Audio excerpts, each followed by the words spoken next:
شروع اللہ کا نام لے کر جو بڑا مہربان نہایت رحم والا ہے۔ یاسین، حکمت بھرے قرآن کی قسم، تم یقیناً پیغمبروں میں سے ہو، بالکل سیدھے راستے پر۔ یہ قرآن اس ذات کی طرف سے اتارا جا رہا ہے جس کا اقتدار بھی کامل ہے، جس کی رحمت بھی کامل،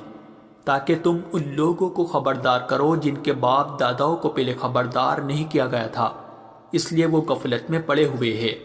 حقیقت یہ ہے کہ ان میں سے اکثر لوگوں کے بارے میں بات پوری ہو چکی ہے، اس لیے وہ ایمان نہیں لاتے۔ ہم نے ان کے گلوں میں توق ڈال رکھے ہیں جو ٹھوڑیوں تک پہنچے ہوئے ہیں، اور اس وجہ سے ان کے سر اوپر کو اٹھیرے گئے ہیں، اور ہم نے ایک آڑ ان کے آگے کھڑی کر دی ہے اور ایک آڑ ان کے پیچھے کھڑی کر دی ہے، اور اس طرح انہیں ہر طرف سے ڈھانک لیا ہے، جس کے نتیجے میں انہیں کچھ سجائی نہیں دیتا۔ اور ان کے لیے دونوں باتیں برابر ہے، چاہے تم انہیں خبردار کرو یا خبردار نہ کرو، وہ ایمان نہیں لائے گے۔ تم تو صرف ایسے شخص کو خبردار کر سکتے ہو جو نصیحت پر چلے اور خدا رحمان کو دیکھے بغیر اس سے ڈرے، چنانچہ ایسے شخص کو تم مغفرت اور باعزت اجر کی خوشخبری سنا دو۔ یقیناً ہم ہی مردوں کو زندہ کریں گے، اور جو کچھ عمل انہوں نے آگے بھیجے ہیں ہم ان کو بھی لکھتے جاتے ہیں، اور ان کے کاموں کی جو اثرات ہیں ان کو بھی،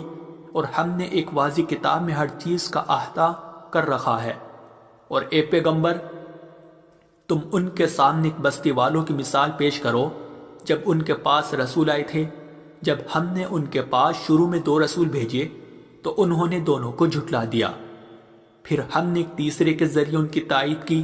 اور ان سب نے کہا کہ یقین جانو ہمیں تمہارے پاس رسول بنا کر بھیجا گیا ہے۔ انہوں نے کہا تمہاری حقیقت اس کے سوا کچھ بھی نہیں ہے کہ تم ہم جیسے ہی آدمی ہو، اور خدا رحمان نے کوئی چیز نازل نہیں کی ہے، اور تم سراسر جھوٹ بول رہے ہو۔ ان رسولوں نے کہا ہمارا پروردگار خوب جانتا ہے کہ ہمیں واقعی تمہارے پاس رسول بنا کر بھیجا گیا ہے، اور ہماری ذمہ داری اس سے زیادہ نہیں ہے کہ صاف صاف پیغام پہنچا دے۔ بستی والوں نے کہا ہم نے تو تمہارے اندر نحوست محسوس کی ہے،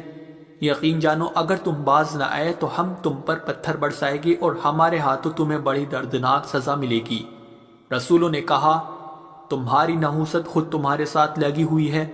کیا یہ باتیں اس لیے کر رہے ہو کہ تمہیں نصیحت کی بات پہنچائی گئی ہے؟ اصل بات یہ ہے کہ تم خود حد سے گزرے ہوئے لوگ ہو۔ اور شہر کے پلے علاقے سے ایک شخص دوڑتا ہوا آیا، اس نے کہا اے میری قوم کے لوگوں، ان رسولوں کا کہنا مان لو، ان لوگوں کا کہنا مان لو جو تم سے کوئی اجرت نہیں مانگ رہے اور وہ صحیح راستے پر ہے، اور بھلا میں اس ذات کی عبادت کیوں نہ کروں جس نے مجھے پیدا کیا ہے، اور اسی کی طرف تم سب کو واپس بھیجا جائے گا۔ بھلا کیا اسے چھوڑ کر میں ایسوں کو معبود مانوں کہ اگر خدا رحمان مجھے کوئی نقصان پہنچانے کا ارادہ کر لے تو ان کی سفارش میرے کسی کام نہ آئے، اور نہ وہ مجھے چھڑا سکے۔ اگر میں ایسا کروں گا تو یقیناً میں کھلی گمراہی میں مبتلا ہو جاؤں گا۔ میں تو اپنے پروردگار پر ایمان لا چکا، اب تم بھی میری بات سن لو۔ آخر کار بستی والوں نے اسے قتل کر دیا، اور اللہ کی طرف سے اس سے کہا گیا کہ جنت میں داخل ہو جاؤ۔ اس نے جنت کی نعمتیں دیکھ کر کہا کہ کاش میری قوم کو معلوم ہو جائے کہ اللہ نے کس طرح میری بخشش کی ہے اور مجھے باعزت لوگوں میں شامل کیا ہے۔ اور اس شخص کے بعد ہم نے اس کی قوم پر آسمان سے کوئی لشکر نہیں اتارا، اور نہ ہمیں اتارنے کی ضرورت تھی، وہ تو بس ایک ہی چنگھاڑ تھی جس سے وہ ایک دم بجھ کر رہ گئے۔ افسوس ہے ایسے بندوں کے حال پر، ان کے پاس کوئی رسول ایسا نہیں آیا جس کا وہ مذاق نہ اڑاتے رہے ہو۔ کیا انہوں نے نہیں دیکھا کہ ان سے پہلے ہم نے کتنی قوموں کو اس طرح ہلاک کر چکے ہیں کہ وہ ان کے پاس لوٹ کر نہیں آتے؟ اور یہ جتنے لوگ ہیں ان سبھی کو اکٹھا کر کے ہمارے سامنے حاضر کیا جائے گا، اور ان کے لیے ایک نشانی وہ زمین ہے جو مردہ پڑی ہوئی تھی، ہم نے اسے زندگی عطا کی، اور اس نے غلہ نکالا جس کی خوراک یہ کھاتے ہیں، اور ہم نے اس زمین میں کھجوروں اور انگوروں کے باغ پیدا کیے، اور ایسا انتظام کیا کہ اس میں سے پانی کے چشمے پھوٹ نکلے تاکہ یہ اس کی پیداوار میں سے کھائے، حالانکہ اس کو ان کے ہاتھوں نے نہیں بنایا تھا۔ کیا پھر بھی یہ شکر نہیں کریں گے؟ پاک ہے وہ ذات جس نے ہر چیز کے جوڑے جوڑے پیدا کیے ہیں، اس پیداوار کے بھی جو زمین اگاتی ہے اور خود ان انسانوں کے بھی، اور ان چیزوں کی بھی جنہیں یہ لوگ ابھی جانتے تک نہیں ہیں، اور ان کے لیے ایک اور نشانی رات ہے، ہم اس پر سے دن کا چھلکا اتار لیتے ہیں تو وہ یکایک اندھیرے میں رہ جاتے ہیں اور سورج اپنے ٹھکانے کی طرف چلا جا رہا ہے۔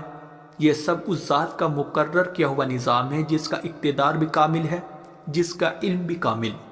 اور چاند ہے کہ ہم نے اس کی منزل تاب تول کر مقرر کر دی ہے، یہاں تک کہ وہ جب ان منزلوں کے دورے سے لوٹ کر آتا ہے تو کھجور کی پرانی ٹہنی کی طرح پتلا ہو کر رہ جاتا ہے۔ نہ تو سورج کی مجال ہے کہ وہ چاند کو جا پکڑے، اور نہ رات دن سے آگے نکل سکتی ہے، اور یہ سب اپنے اپنے مدار، اور ان کے لیے ایک اور نشان یہ ہے کہ ہم نے ان کی اولاد کو بھری ہوئی کشتی میں سوار کیا، اور ہم نے ان کے لیے اسی جیسی اور چیزیں بھی پیدا کی جن پر یہ سواری کرتے ہیں، اور اگر ہم چاہیں تو انہیں غرق کر ڈالے، جس کے بعد نہ تو کوئی ان کی فریاد کو پہنچے اور نہ ان کی جان بچائی جا سکے۔ لیکن یہ سب ہماری طرف سے ایک رحمت ہے اور ایک معین وقت تک زندگی کا مزہ اٹھانے کا موقع ہے جو انہیں دیا جا رہا ہے۔ اور جب ان سے کہا جاتا ہے کہ بچو اس عذاب سے جو تمہارے سامنے ہے اور جو تمہارے مرنے کے بعد آئے گا تاکہ تم پر رحم کیا جائے، تو وہ ذرا کان نہیں دھرتے، اور ان کے پروردگار کی نشانیوں میں سے کوئی نشانی ایسی نہیں آتی جس سے وہ منہ نہ موڑ لیتے ہو۔ اور جب ان سے کہا جاتا ہے کہ اللہ نے تمہیں جو رزق دیا ہے اس میں سے غریبوں پر بھی خرچ کرو، تو یہ کافر لوگ مسلمانوں سے کہتے ہیں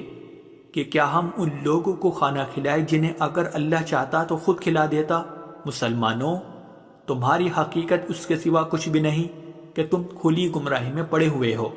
اور کہتے ہیں کہ یہ قیامت کا وعدہ کب پورا ہوگا؟ مسلمانوں بتاؤ اگر تم سچے ہو۔ دراصل یہ لوگ بس ایک چنگاڑ کا انتظار کر رہے ہیں جو ان کی حجت بازی کے عین درمیان انہیں آ پکڑے گی، پھر نہ یہ کوئی وصیت کر سکے گے اور نہ اپنے گھر والوں کے پاس لوٹ کر جا سکے گے، اور سور پھونکا جائے گا تو یکایک اپنی قبروں سے نکل کر اپنے پروردگار کی طرف تیزی سے روانہ ہو جائے گے، کہے گے کہ ہائے ہماری کم بختی، ہمیں کس نے ہمارے مرکز سے اٹھا کھڑا کیا ہے؟ جواب ملے گا کہ یہ وہی چیز ہے جس کا خدا رحمان نے وعدہ کیا تھا اور پیغمبروں نے سچی بات کہی تھی، اور کچھ نہیں، بس ایک زور کی آواز ہوگی جس کے بعد یہ سب کے سب ہمارے سامنے حاضر کر دیے جائیں گے۔ چنانچہ اس دن کسی شخص پر کوئی ظلم نہیں ہوگا اور تمہیں کسی اور چیز کا نہیں، بلکہ انہی کاموں کا بدلہ ملے گا جو تم کیا کرتے تھے۔ جنت والے لوگ اس دن یقیناً اپنے مشغلے میں مگن ہوگے، اور وہ ان کی بیویاں گھنے سایوں میں آرام دانشتوں پر ٹیک لگائے ہوئے ہوگے۔ وہاں ان کے لیے میوے ہوگے اور انہیں ہر وہ چیز ملے گی جو وہ منگوائے گے۔ رحمت والے پروردگار کی طرف سے انہیں سلام کہا جائے گا،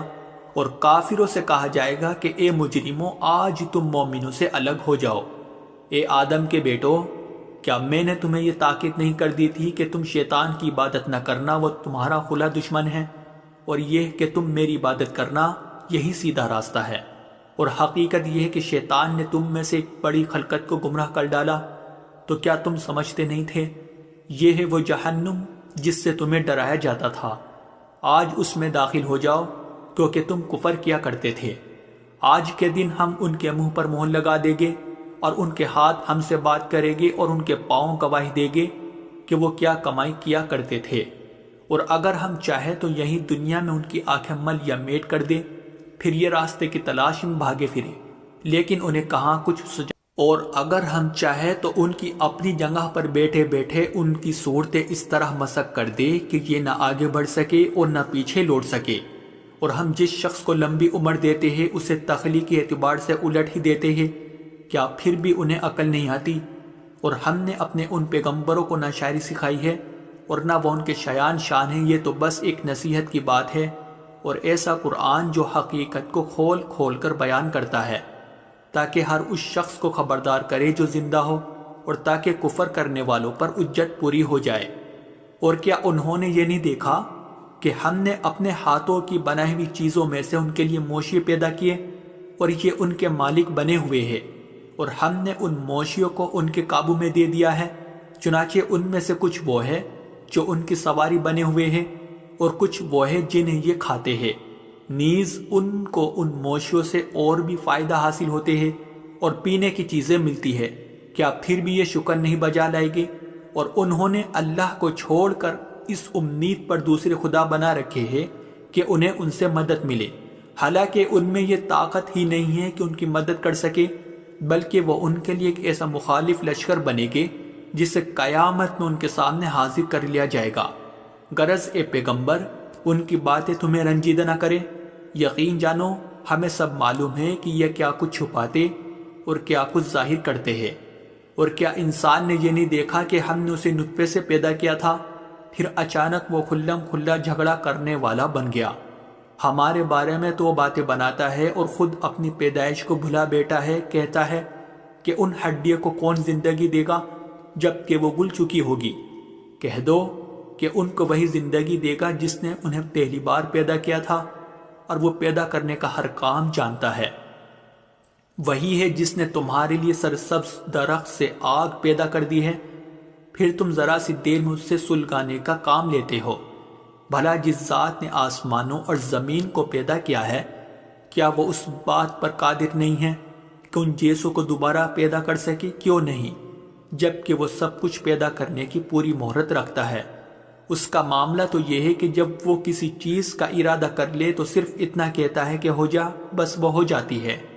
غرض پاک ہے وہ ذات جس کے ہاتھ میں ہر چیز کی حکومت ہے، اور اسی کی طرف تم سب کو آخر کار لے جایا جائے۔